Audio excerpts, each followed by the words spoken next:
Hello everyone, आप सभी का स्वागत है मेरे channel tricky chemistry basics by Suman Negi में। आज हम पढ़ेंगे रासायनिक बलगतिकी भाग 9, जिसमें हम पढ़ेंगे द्वितीय कोटि की अभिक्रिया और उसका समाकलित वेग समीकरण। तो वीडियो को स्टार्ट करते हैं। तो स्टार्ट करते हैं डेफिनेशन से। जैसा कि मैं कोटि की डेफिनेशन पहले ही बता चुकी हूं कि कोई भी अभिक्रिया, ठीक है, कोई अभिक्रिया आपको दी है, उसमें जो अभिक्रिया का वेग होगा, जब हम उसके लिए वेग नियम लिखेंगे, ये मैंने क्या लिखा है, वेग नियम। तो वेग नियम लिखना भी मैंने बताया था। तो वेग नियम जब आप देखेंगे तो आप देखेंगे वेग नियम में अभिक्रिया का वेग, जिसे हम आर से दिखाते हैं, वो अभिकारक की, ये है स्क्वायर ब्रैकेट, सांद्रता की घात से निर्धारित होगा। तो ये जो घात है, ये घात बताएगी कि अगर शून्य लिखा है तो शून्य कोटि की, 1 लिखा है तो प्रथम कोटि की, और 2 लिखा है तो द्वितीय कोटि की। तो हम परिभाषा क्या कह सकते हैं, वह अभिक्रिया, एक ऐसी अभिक्रिया जिसमें अभिक्रिया का वेग, जिसे हम आर से दिखाते हैं, ठीक है, अभिक्रिया का वेग अभिकारक की स्क्वायर ब्रैकेट क्या है, सांद्रता, अभिकारक की सांद्रता के 2 घात या द्वितीय घात पर निर्भर करती है, वो कहलाती है द्वितीय कोटि की अभिक्रिया। कहीं भी आपको ऐसा दिखाई दे कि अभिकारक के घात जो है वो 2 है, ठीक है, अभिकारक की घात 2 है, तो आप सीधे सीधे कहेंगे कि ये द्वितीय कोटि की अभिक्रिया है। कोटि निर्धारित की जाती है अभिकारकों की घात को जोड़ के, क्योंकि यहाँ पर घात केवल एक ही अभिकारक है, तो इसकी घात 2 है, तो हम कहेंगे सीधे सीधे कोटि कितनी हो जाएगी, द्वितीय कोटि। अब हम डिस्कस करेंगे कुछ उदाहरण, द्वितीय कोटि की अभिक्रिया के कुछ उदाहरण है। मैंने कोशिश की है सिंपल वाले उदाहरण, ताकि वो आपको इजीली लर्न हो जाएं। देखिए जो कोटि के उदाहरण दे रहे हैं, मैंने बार बार एक ही चीज बता रही हूँ, जो कोटि निर्धारित होती है प्रयोग से आती है, तो इसलिए मैंने प्रयोग से जो निर्धारित किए गए हैं, ठीक है, एक्सपेरिमेंट से जो प्रूव है, वही एग्जाम्पल लिख रहे हैं, ठीक है। तो देखिएगा 2NO2 equal to 2NO plus O2, तो इसके आगे कितना लिखा है, 2, तो क्या हो जाएगा, सांद्रता, जब इसको इस रूप में लिखेंगे तो NO2 स्क्वायर ब्रैकेट आगे 2 है, तो ये घात में चला जाएगा, तो कौन सी कोटि की हो जाएगी, 2 को देख के द्वितीय कोटि की। अभिकारक को देख के बताते हैं। नेक्स्ट एग्जांपल है उत्प्रेरक की अनुपस्थिति में HI का विघटन। देखिए जब आप उत्प्रेरक लेते हैं, मैं बता रही हूं तब की, जब उत्प्रेरक लेते हैं, अगर इस रिएक्शन में उत्प्रेरक ले लेते तो यह अभिक्रिया शून्य कोटि की होती है। मैंने बताया था ना आपको पहले भी ट्रिक, कि किसी भी अभिक्रिया में अगर उत्प्रेरक लिखा है या HNu प्रकाश लिखा है, तो सीधे सीधे आपने मान लेना है कि अभिकारक की सांद्रता से कोई फर्क नहीं पड़ता, तो वो शून्य कोटि की होती है। लेकिन यहाँ पर उत्प्रेरक है नहीं, तो आपने देखा HI के आगे कितना लिखा है, 2, तो 2 है तो द्वितीय कोटि की अभिक्रिया, ठीक है, ये एक्सपेरिमेंट से प्रूव्ड है। वैसे ये आगे की संख्या देख के हम 100% श्योर नहीं है कि ये द्वितीय कोटि की होगी, लेकिन प्रैक्टिकली प्रूव्ड है, एक्सपेरिमेंट से प्रूव्ड है, इसलिए मैंने कहा आगे 2 लिखा है तो ये द्वितीय कोटि की है। नेक्स्ट है नाइट्रस ऑक्साइड का विघटन। नाइट्रस ऑक्साइड N2O, जो कि लाफिंग गैस भी होती है, हंसने वाली गैस भी बोलते हैं, ठीक है, इसका हम विघटन करेंगे, हीट करेंगे, ताप देने पर ये टूट जाता है, 2N2 नाइट्रोजन गैस और ऑक्सीजन गैस में टूटती है, तो इसके आगे भी संख्या 2 लिखी है, तो ये द्वितीय कोटि की है। अब हम बात करते हैं ग्राफ की। तो हम ग्राफ एक ड्रॉ कर रहे हैं सांद्रता और ताप के बीच। तो ताप को हमने एक्स एक्सिस में लिया, टी मतलब समय को हमने एक्स एक्सिस में लिया, और वाई एक्सिस में हमने ली सांद्रता। तो जब समय 0 था तो सांद्रता भी कितनी होगी, सांद्रता 100% अधिकतम है, देखिए ऊपर, बहुत ऊपर है, सांद्रता यहाँ पर कम है, ऊपर को जाने पर सांद्रता बढ़ रही है, यहाँ पर समय कम है, इधर को जाने पर समय बढ़ रहा है। तो जब समय 0 था तो सांद्रता अधिकतम थी। जैसे जैसे समय बढ़ता गया, आगे को बढ़ रहे हैं, तो अभिकारक, ये अभिकारक की सांद्रता है, अभिकारक की सांद्रता धीरे धीरे घटती जाती ना, पहले अभिकारक 100 है, फिर 80 होगा, फिर घट के 50 हो जाएगा, फिर 20, धीरे धीरे खत्म हो जाएगा। तो ये है कि जैसे जैसे समय बढ़ेगा, सांद्रता अभिकारक की धीरे धीरे घटती जाएगी, तो अभिकारक की सांद्रता है, ठीक है।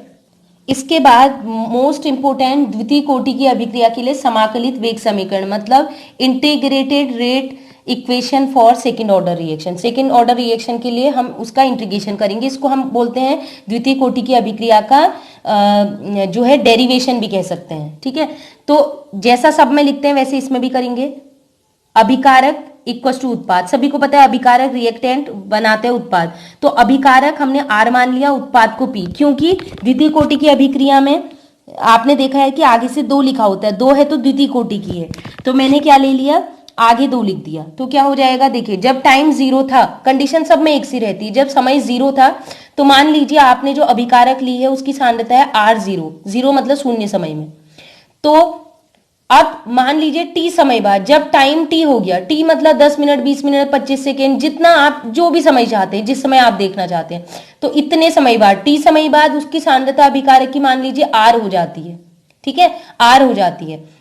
तो अब लगाएंगे द्रव्य अनुपातिक क्रिया का नियम। ये सभी में इसी तरीके से डेरिवेशन होता है, चाहे शून्य कोटि हो, प्रथम हो, द्वितीय हो या तृतीय हो। तो द्रव्य अनुपातिक क्रिया के नियम के अनुसार क्या कहता है द्रव्य अनुपातिक क्रिया का नियम?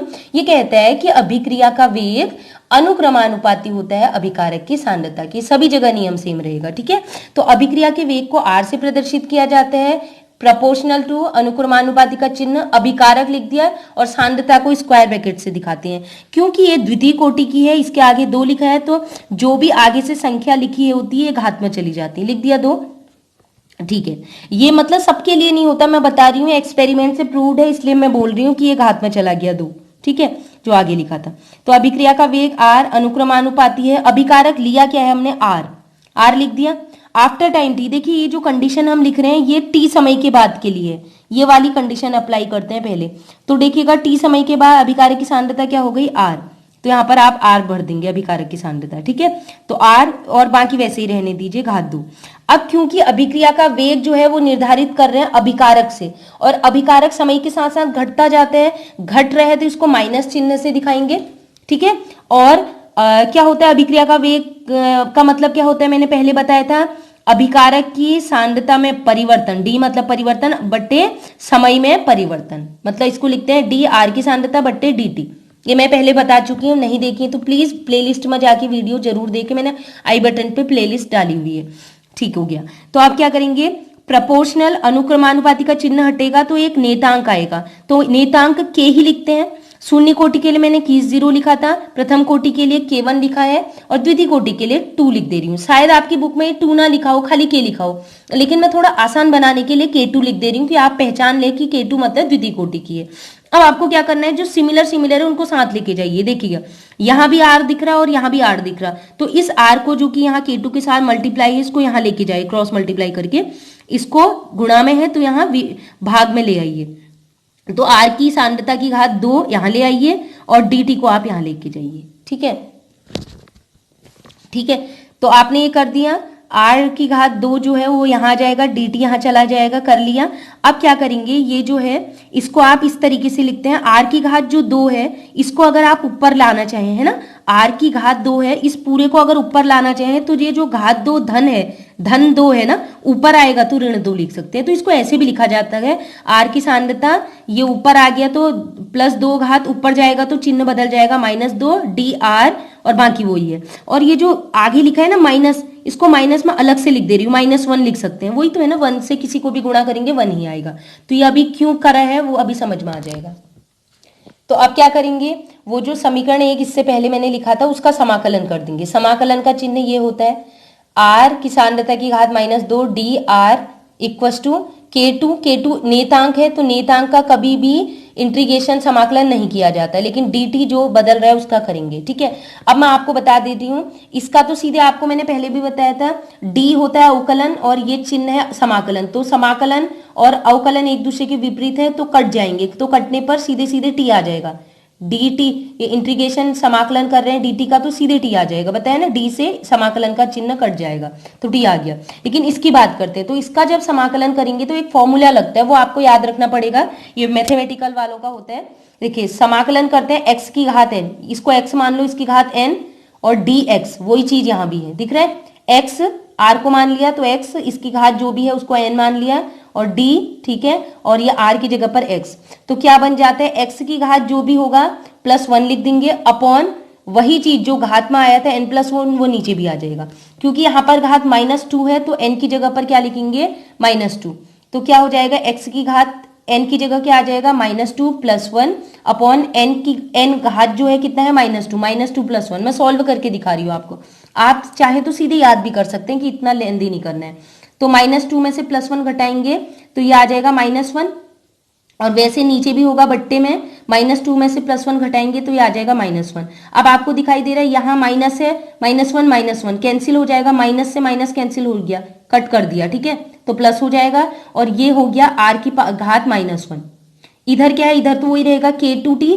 और क्योंकि इंटीग्रेशन किया है, समाकलन आप करते हैं तो समाकलन करने के बाद एक स्थिरांक आता है जिसे कहते हैं आई समाकलन स्थिरांक, तो ये तो आप लिखते ही जाएंगे। तो r की घात -1 को क्या लिख सकते हैं, -1 का मतलब है 1/r। जब किसी चीज की घात -1 है इसका मतलब है इसको हम बट्टे में भी लिख सकते हैं, तो r जब नीचे जाएगा बट्टे में तो घात +1, ऐसे ही समझ लीजिए। ऊपर आएगा तो मैंने अभी किया था ना, ऊपर लिखेंगे r को, ऊपर लिखेंगे तो r की घात -1, और नीचे ले जाएंगे तो r की घात +1 हो जाएगा, ठीक है, k2t। तो ये समीकरण नंबर 2 आ गया। अब समीकरण नंबर जब 2 आ जाता है, ये मैंने पहले भी कहा था, जब आप समाकलन कर लेते हैं तो समाकलन करने के बाद आप प्रारंभिक स्थिति लगाते हैं। तो ये स्थिति आई है जब t समय के पश्चात के लिए थी।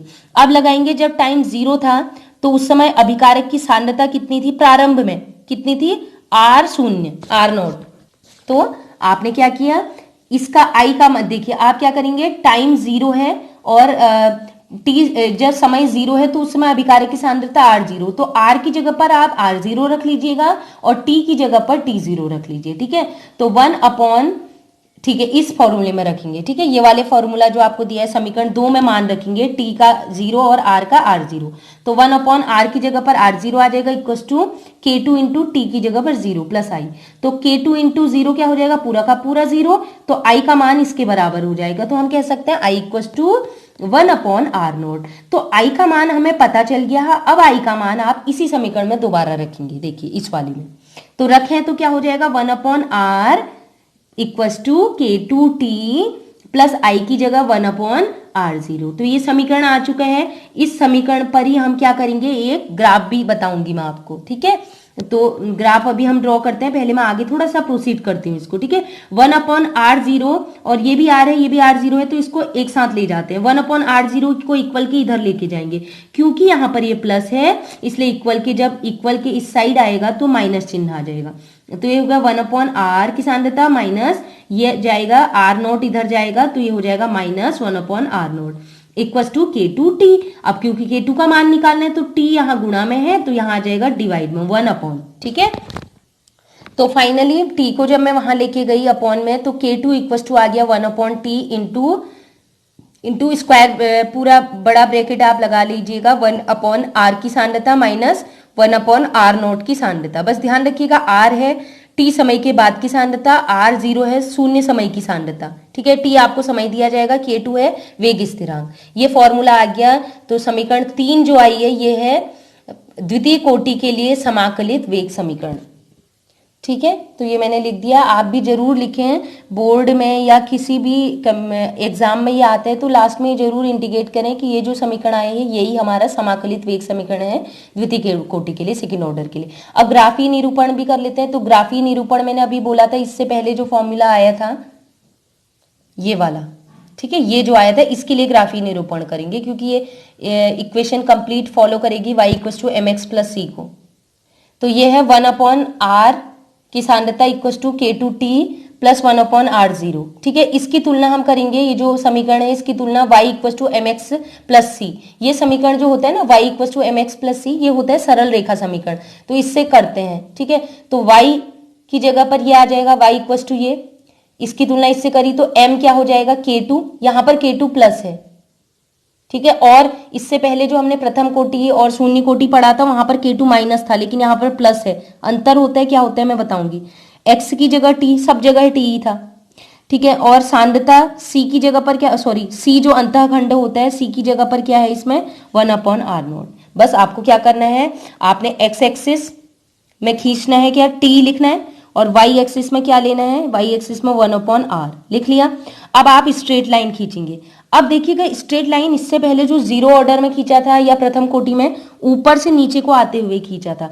जब ग्राफ आप ऊपर से नीचे को आते हुए खींच रहे हैं उसका मतलब है कि ढाल जो है नीचे की ओर को कम हो रही है। ढाल क्या है, ऋणात्मक है।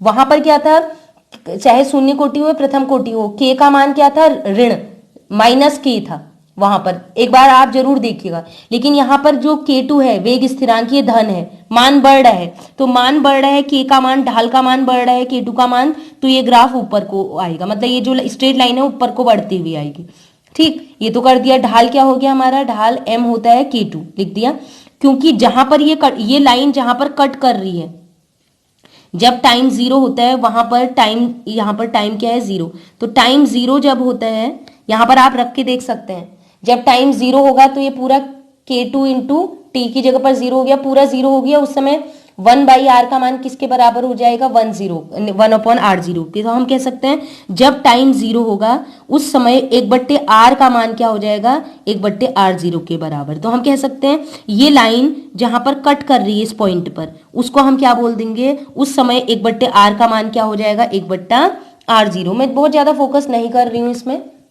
तो मैंने ये लिख के भी देख दिया, क्योंकि ढाल का मान यहाँ पर k2 जो आ रहा है वो धनात्मक है, इसलिए ढाल का मान बढ़ेगा, मतलब ये ग्राफ बढ़ता हुआ आएगा, जबकि अन्य ग्राफों में ये नीचे की ओर को था, ये रीजन होता है। तो शून्य कोटि के ग्राफ को भी मैं काफी डिटेल में पढ़ लिया है। आई होप आपको ये अच्छे से समझ में आए हो। मैंने डेरिवेशन इसीलिए फोकस कर रही हूँ ताकि जब हम न्यूमेरिकल करें तो ट्रिक से भी पढ़ेंगे, बट आप अच्छे से खुद ही कर लें इन्हें, है ना। तो हम न्यूमेरिकल पढ़ेंगे, इसलिए आप डेरिवेशन ग्राफ जरूर पढ़ें, ग्राफ भी बहुत कंफ्यूज करते हैं। तो फ्रेंड्स, अगर वीडियो पसंद आई तो प्लीज अपने दोस्तों में जरूर शेयर करें, वीडियो को लाइक करे बिना मत जाइए, और प्लीज कमेंट जरूर करें कि आपको वीडियो कैसी लगी और आगे वीडियो कौन सी चाहिए। तो आज के लिए इतना ही। Keep watching and bye bye.